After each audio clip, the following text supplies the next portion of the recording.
আসসালামু আলাইকুম। আজকে অনেক দিন গরুর মাংসের ভুনা খাইতে ইচ্ছে করতেছিল, তাই আজকে গরুর মাংসের ভুনা রান্না করব। তো দেখতে থাকেন, সম্পূর্ণ ভিডিওটা না টেনে শেষ পর্যন্ত দেখতে থাকেন। আশা করি আপনাদের ভালো লাগবে। আর ভালো লাগলে অবশ্যই একটা লাইক, কমেন্ট, শেয়ার করবেন, অন্যকে দেখার সুযোগ করে দিবেন। চলুন রান্না শুরু করা যাক। আমি একটা হাঁড়ি বসিয়ে দিয়েছি, সাথে সরিষার তেল অ্যান্ড গোটা কিছু মশলা তেলে দিয়েছি, লাইক তেজপাতা, দারুচিনি, লবঙ্গ, এলাচ, এগুলো দিয়ে কিছু সময় ভেজে নেব। দেন আমি এখানে পেঁয়াজ অ্যাড করব।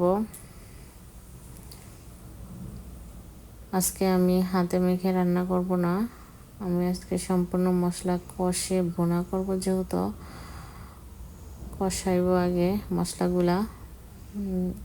হালকা মরিচ অ্যাড করলাম, কাঁচা মরিচ। এখন পেঁয়াজ, কাঁচা মরিচ এগুলো একটু ভালো করে ভেজে নেব, লাইক একটু হালকা ভাজবো, বেশি ভাজবো না। এখানে একটু লবণ অ্যাড করব, হালকা লবণটা দিলে কি হয়, তাড়াতাড়ি পেঁয়াজগুলো পানি ছেড়ে গোল্ডেন ব্রাউন হইতে সাহায্য করে। এজন্য আমি আর্লিতে লবণ অ্যাড করলাম। এখন একটু নাড়াচাড়া করে দেব, নয়তো লেগে যাবে।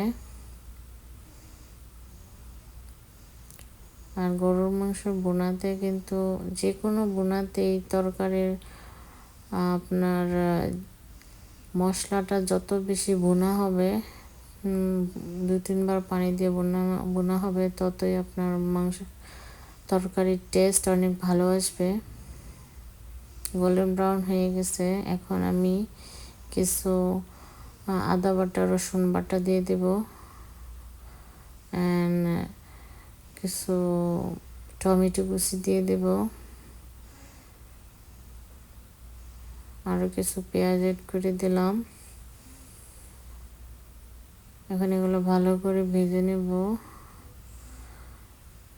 তেলের মাঝে কষিয়ে নিতেছি। এখনও কিন্তু আমি গুঁড়ো মশলা অ্যাড করি নাই।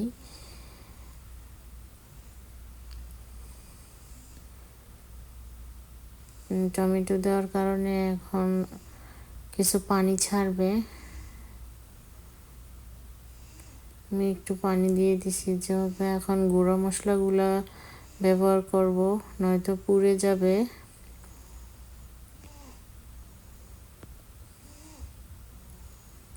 এক এক করে সব গুঁড়ো মশলাগুলো এগুলোতে দিয়ে দেব। প্রথমে আমি মরিচ দিলাম, ধনিয়ার গুঁড়া, জিরার গুঁড়া, কারি পাউডার, একটু গোলমরিচের গুঁড়া, দেন ধনিয়ার গুঁড়া অল্প অল্প করে অ্যাড করতেছি।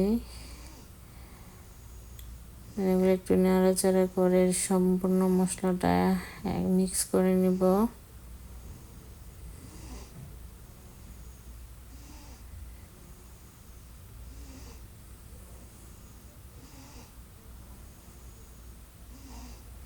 ঢাকনা দিয়ে কিছু সময় কষে নিব। কষানো হয়ে গেছে। আপনারা তখনই বুঝবেন যে আপনার মশলা কষানো হয়ে গেছে, যতক্ষণ না পর্যন্ত মশলা থেকে তেল ছেড়ে আসবে, লাইক মশলা থেকে তেল উপরে উঠে এসেছে, দ্যাট মিনস আমার মশলাটা সম্পূর্ণভাবে কষে গেছে। এখন আমি ধুয়ে রাখা, পানি ঝরিয়ে রাখা মাংসটা অ্যাড করব।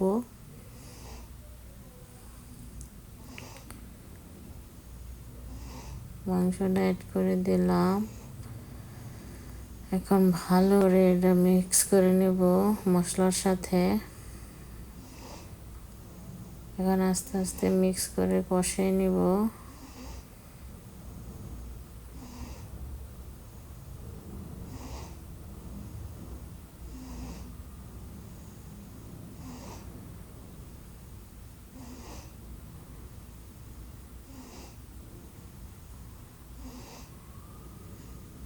যে হারে মানুষের অসুস্থতা বাড়তেছে দিন দিন, গরুর মাংস খাওয়া মানুষের জন্য খুবই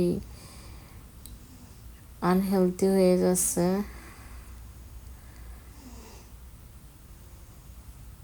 এটাতে অনেক ফ্যাট, গরুর মাংসে চর্বি জমায়।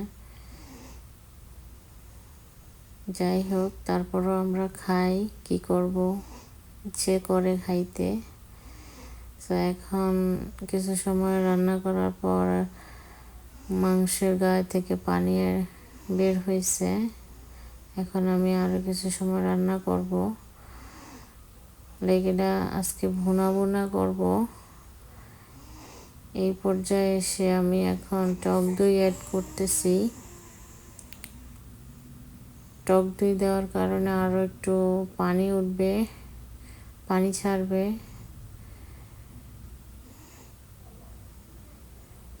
টক দইটা যখনই ইউজ করবেন তখনই চুলার আঁচটা একদম লো হিটে দিয়ে দেওয়া হবে, কারণ টক দই হাই ফ্লেমে দিলে টক দই ফেটে যাবে। টক দইটা মেশানো হয়ে গেলে তারপরে চুলার আঁচটা বাড়িয়ে দিব।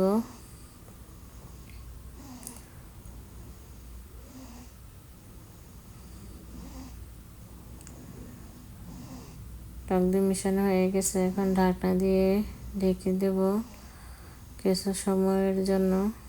ফিরে আসছি কিছু সময় পর। আমি কিন্তু 3 ভাবেই কষাইতেছি। প্রথমে আমি মশলা কষাইলাম, তারপরে মাংস দিয়ে কষাইলাম। আমি কিন্তু এখনো কোনো পানি অ্যাড করি নাই।